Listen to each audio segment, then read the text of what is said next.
¿Estás pensando en comprar tu primer PC? Antes de buscar procesadores, tarjetas gráficas o incluso el mejor PC de calidad-precio, tienes que entender una cosa: ¿qué es lo que estás comprando? Porque da igual si vives en Chile, en Argentina, Perú, Bolivia o cualquier otro país de Latinoamérica. La situación es la misma, porque en estas regiones muchas veces ahorrar para un PC suele tomar meses o incluso años. Entonces un mal gasto de este dinero suele salir muy caro. Por eso hoy no te voy a recomendar componentes en específico. Hoy voy a enseñarte para qué sirve cada componente y cómo funciona dentro del sistema del PC. Yo soy el Seba y esto es Kaizen.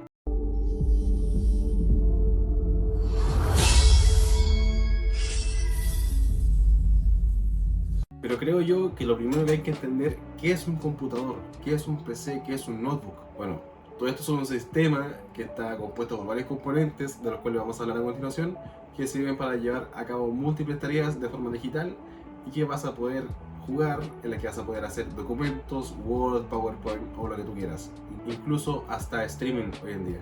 Dentro del PC tenemos varios componentes: tenemos el procesador, la tarjeta gráfica, la placa madre, el sistema de almacenamiento, la refrigeración o incluso otros componentes de los que vamos a hablar a continuación, como también por fuera que tenemos el monitor, el teclado y el mouse, entre otros. Primero empecemos por el procesador. El procesador puedes imaginártelo como un restaurante. Un restaurante funciona con su gente, con su personal. Imagínate que un solo restaurante va a funcionar solamente con una sola persona. Esa sola persona va a tener que llevarse todas las tareas por sí solo: cocinar, lavar, atender al cliente y recibir las órdenes. En cambio, si en ese mismo restaurante tenemos 4 personas, esas 4 personas van a poder repartirse todas estas tareas de forma simultánea. Por eso cuando hablamos de procesadores podemos hablar de procesadores que tienen 4, 6, 8 núcleos o incluso más. Pero más núcleos no siempre se van a significar más rendimiento en el computador, ni tampoco más fluidez en las imágenes, pero sí pueden ayudar mucho cuando estamos haciendo muchas tareas de forma simultánea, como jugar, tener el disco abierto, estar haciendo varios documentos, navegar por internet o incluso transmitir o grabar, que es lo que estoy haciendo yo hoy en día. Vamos a limpiar esta cuestión antes de mostrarlo.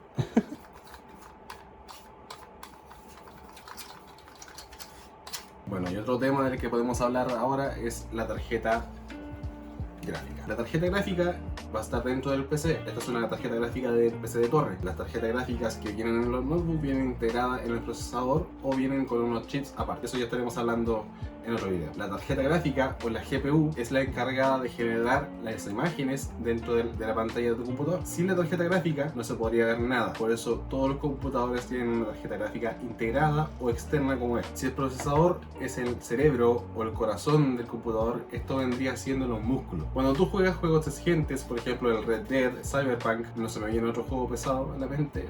Bueno, todos estos juegos van a exigirte memoria gráfica. Por eso mientras más potente sea esta cosa, te va a poder dar mejor rendimiento, mejores gráficos, etcétera, etcétera. Todo lo que tenga que ver con la imagen. Pero aquí hay un error muy común. Muchas personas gastan todo su dinero en lo que es la tarjeta gráfica y descuidan el resto del equipo. Por eso un computador bien equilibrado suele dar mejor resultado que un computador en el que se enfoca solamente en la gráfica y no en el resto de componentes. Aquí cabe el término cuello de botella. Para no alargar tanto el tema, aquí tienen un cuadro con la definición de cuello de botella en estos casos. Bueno, y para seguir con la memoria gráfica, con la tarjeta gráfica, tenemos que hablar de un tema que viene dentro de esta, que es la VRAM. Dentro de la gráfica está la VRAM, que la función de esa memoria es almacenar las texturas, modelos y datos gráficos. Mientras más exigente sea un juego, te va a exigir más memoria VRAM, especialmente si juegas en 1080, en 1440 o incluso en 4K. Bueno, que 4K, eso ya no es para gente humilde.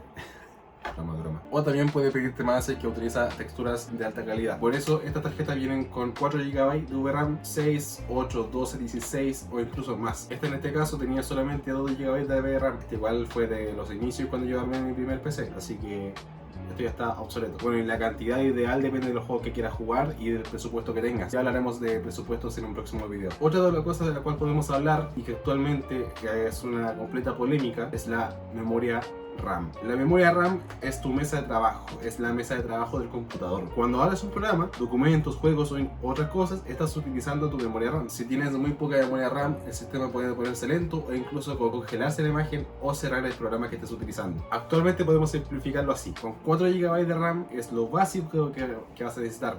De hecho, el Windows 11 es lo mínimo que necesitas, son 4 GB de RAM.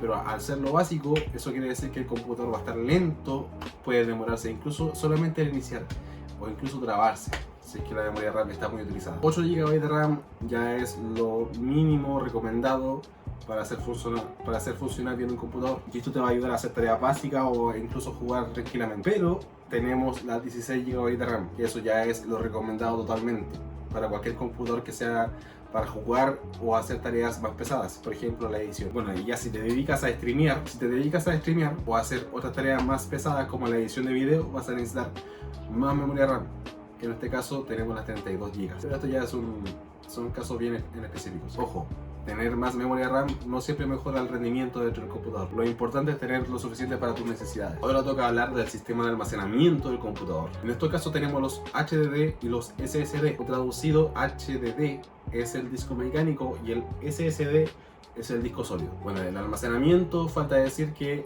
es el sistema en el que tú vas a guardar tus fotos, tus juegos, tus imágenes, tus documentos o otras cosas que estés descargando o incluso guardando dentro del computador. Y como acabo de decir, hay dos tecnologías que son las principales. Tenemos las HDD y los SSD. En este caso tengo en mi mano, tenemos el HDD, que es el disco mecánico, los SSD, que voy a mostrarlo por imágenes porque no tengo ninguna mano. Bueno, la principal diferencia de estos dos tipos de memoria es la velocidad, y podemos entenderlo de la siguiente manera. En el disco mecánico o el HDD, tú estás dentro de una biblioteca buscando un libro en específico, o sea que te vas a tomar el tiempo de buscar parte por parte dónde está ese archivo. En cambio, en la misma situación, con una SSD, ese libro que está buscando o archivo va a aparecer inmediatamente frente a ti. Por eso en las consolas actuales como el Play 5 o la Xbox X, no sé si la Series S tiene la SSD, desconozco, en esos tipos de memoria ese archivo aparece de forma inmediata, y por eso hace que el Windows inicie más rápido, los programas carguen antes, los juegos reduzcan su tiempo de carga, y por eso hoy en día para un PC gamer o un notebook gamer tener un SSD es prácticamente obligatorio. Ahora vamos a hablar de la fuente de poder. La fuente de poder o la fuente de alimentación, probablemente el componente más ignorado o pasado por alto cuando uno se arma un PC, pero también es uno de los más importantes. Su trabajo es entregar la energía estable y suficiente para hacer funcionar todos los componentes. Y aquí cabe el error que comete mucha gente: lo que sale muy caro es comprar fuentes de poder o alimentación muy baratas. Por eso una buena fuente de alimentación va a ayudar a proteger el resto de componentes, o traducido de la mejor forma, tu dinero invertido. Otra cosa que hay que tener en cuenta es el sistema de refrigeración. Todos los componentes generan calor. Si ese calor no se regula o no se maneja bien, puede disminuir el rendimiento de tu computador o incluso aparecer problemas de estabilidad. Por eso muchas veces hay casos en los que, incluso en consolas, cuando está tan tapado de polvo el sistema de refrigeración, simplemente el sistema se apaga. Por eso es importante tener un buen sistema de esto. No necesitas de algo extravagante para poder empezar, pero sí necesitas el aire necesario y con una buena circulación dentro de este sistema. Y bueno, ya que te nombré todos estos componentes, también falta nombrar en dónde van conectados, porque estos otros componentes no van conectados simplemente a la torre o el cuerpo que tú ves por fuera, van conectados a su placa madre. Básicamente la placa madre podrías imaginártelo como una ciudad dentro de tu PC. La placa madre es el sistema de carreteras. Esta no suele aumentar los FPS. De esta va a depender la cantidad de memoria RAM que vas a poder colocarle, los procesadores que puedes colocarle, porque no todas las placas van a aceptar todos los tipos de procesadores. Hay placas que solamente aceptan Intel o AMD, o hay otras que son mixtas. Esta también va a determinar cuántos discos de almacenamiento puedes colocarle o incluso las opciones a actualización a futuro. Por eso en estos casos siempre es importante pensar, sobre todo en la placa, la inversión a futuro que quieres darle. Aquí podemos ver a alguien al que se le olvidó nombrar el lugar en donde van puestas todas estas cosas que acabo de nombrarse, porque todo esto no lo vas a colocar dentro de una caja de cartón. Por favor, no lo hagas. Todo esto va dentro del gabinete. Y el gabinete de torre es la estructura, la carcasa que contiene y protege los componentes internos de un computador de escritorio.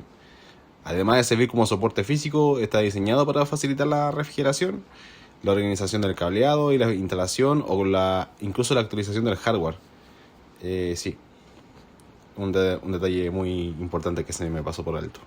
Bueno, sigamos con el video. Y bueno, por fuera del computador tenemos tanto en notebook como en PC de torre los periféricos. Periféricos hablamos de, por ejemplo, el monitor, algo esencial para poder ver lo que estás haciendo. El monitor viene por hercios. Básicamente esto se entiende así: la cantidad de hercios va a mostrar la cantidad de FPS que hace tu computador. Si un monitor tiene solamente 60 Hz como capacidad máxima de mostrar imágenes, no va a poder mostrar los 140 FPS que puede mostrar tu computador. Otro periférico que podemos tener aparte son los teclados, el mouse, y bueno, si quieres hacerlo aparte también puedes tener los audífonos o incluso un mando especial o en específico para tu computador. Esto ya es un extra. en esto también cabe decir que todo tiene que ir equilibrado. Bueno, ahora ya conoces todas las piezas que componen tu computador o tu futuro computador. Y créeme, ya sabes mucho más que otras personas que están pensando en comprarse una de estas cosas. En el próximo video vamos a estar hablando del presupuesto real en Latinoamérica para comprarse o armarse uno de estos sistemas, pero no desde la perspectiva de alguien que tiene mucho dinero para comprarse un PC caro, sino desde la realidad de personas que tienen que ir ahorrando poco a poco para comprarse un computador. Pero eso ya lo veremos después. Yo soy el Seba y esto es Kaiser.